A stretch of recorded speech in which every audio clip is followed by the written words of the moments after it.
জান্নাতের হুরদের বরদেরকে প্রতি রাতে আমি স্বাগতম জানাই থাকি।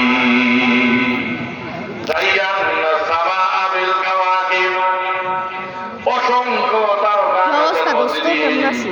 এই জান্নাতের হুরদের বর হক্কানি উলামায়ে কেরাম মুত্তাকি পরেজগার বান্দা গুলিকে আল্লাহ রাব্বুল আলামিন প্রতি রাতে স্বাগতম জানাই থাকি।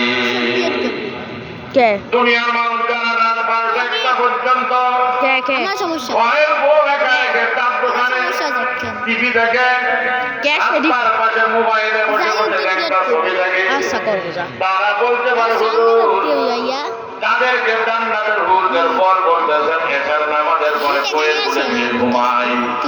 হুজুর আমরা রাত 12টা পর্যন্ত মোবাইল দেখে টিভির সামনে বসে থাকি, তারকা আমাদের মাথার উপর ধরে, ওই চন্দ্র তো আমাদের মাথার উপর ধরে, আল্লাহ তো আমাদেরকে আমার কথা মনে রাখিস না।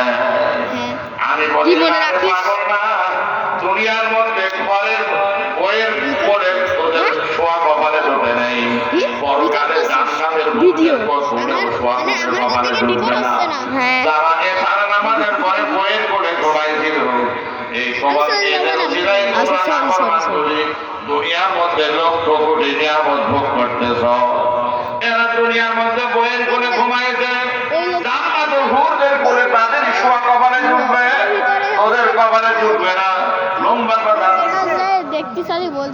না দেখা লাগছে না। দেখবেন আমাদের সমাজের মধ্যে বিবাহ যখন হয়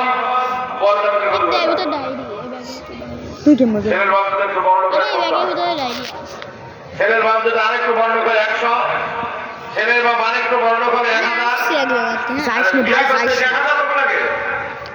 বিয়া করতে বর যাবে, বিয়া করতে মুরব্বী চার চারটা বউ,